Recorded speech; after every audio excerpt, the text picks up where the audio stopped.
Hey, how's it going, everybody? Welcome back to Migmatisgolf, the channel dedicated to everything a bit outside the box.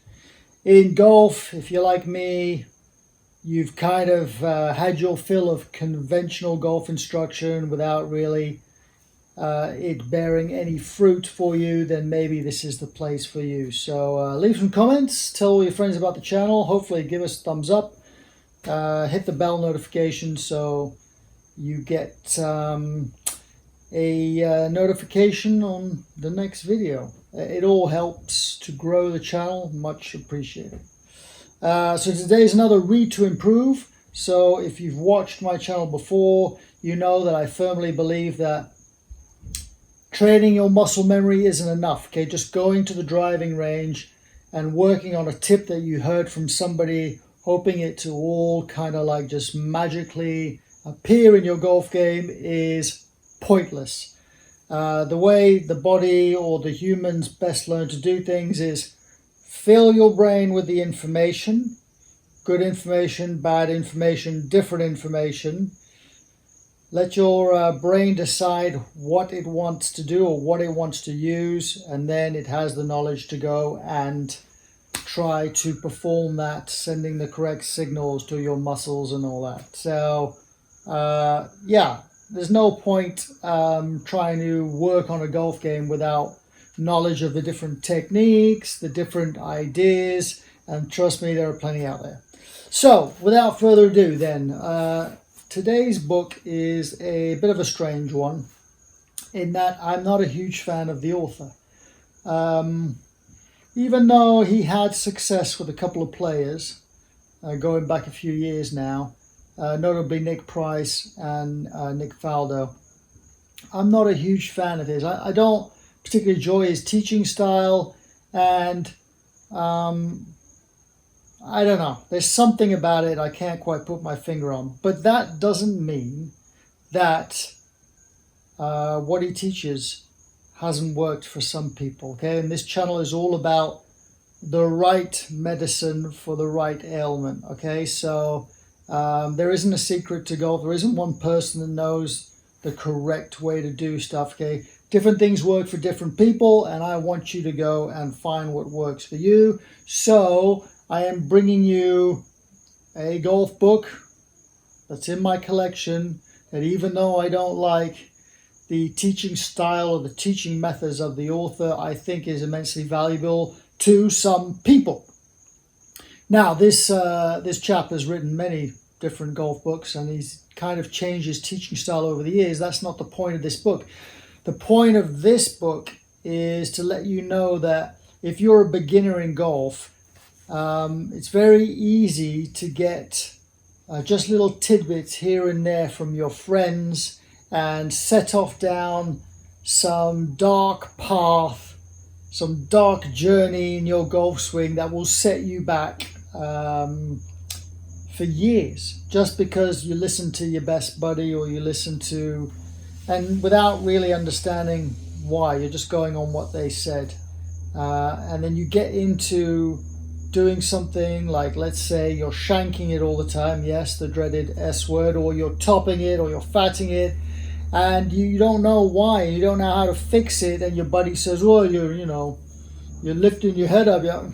Don't listen to them. Okay, go get some knowledge. Go get some knowledge as to why these things typically happen, and then maybe then you can like listen to what your buddy's saying and decide whether or not you think that's what is actually going on. So I've bored you enough. So the instructor in question is Dave Leadbetter. Okay, don't send me hate mail if you're Leadbetter fans. He's just not my cup of tea.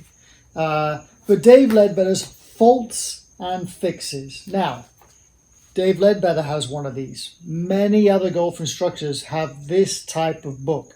So what I'm advocating is not this specific one, but I'm advocating for the beginner, for the very high handicapper. Get yourself a generic kind of book which covers many of the problem areas that amateurs have and why typically these things happen. It's not always the answer, but generally you're probably doing some of these things, because these guys have seen thousands and thousands of students, and you know, they've seen the same mistakes repeated over and over again. You know, swinging the golf club is a very unnatural move, really. There's a lot going on, a lot of moving parts, and the body isn't necessarily doing what's natural or instinctive in order to compress a golf ball. So, David Leadbetter's Faults and Fixes with John Huggan, Huggan. I hope I pronounced that correctly. And then it says down the bottom, how to correct the 80 most common problems in golf. Well, that will keep you reading for a while. So, it's years. It's probably, well, I don't know how long it is, but it's years since I read this book. But it helped me immensely, because it gave me some basic knowledge about the problems that arise in golf, and how to kind of go about fixing them. So you have a starting point. You know, when you're a beginner in golf, you might play well for like a couple of months, and then all of a sudden something creeps into your game and you have no idea why all of a sudden you're doing this thing. And you could really be lost if you didn't have somewhere to start. So if we go into the chapters, just to give you a bit of a flavor. Contents. Well, let's start with part 1, the full swing.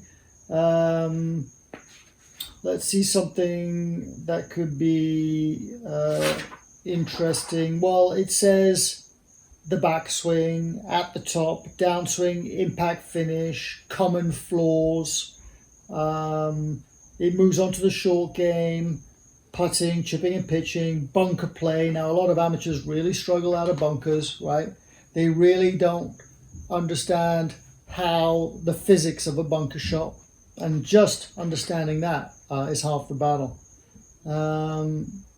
It covers everything, okay? There's other aspects, the game in general, using your head, so course management. It's an easy read. Loads of good illustrations. So a picture is worth 1,000 words, as you know. But I suggest that if it's not this book, you all get yourselves at least this type of book, so you have somewhere to start. So this one in question, once again, Dave Leadbetter's Faults and Fixes with John Huggan. Get yourself one of these or a book like these. Set you on the, I don't want to say the right path, because a lot of the information in here I won't necessarily completely agree with, but that's me.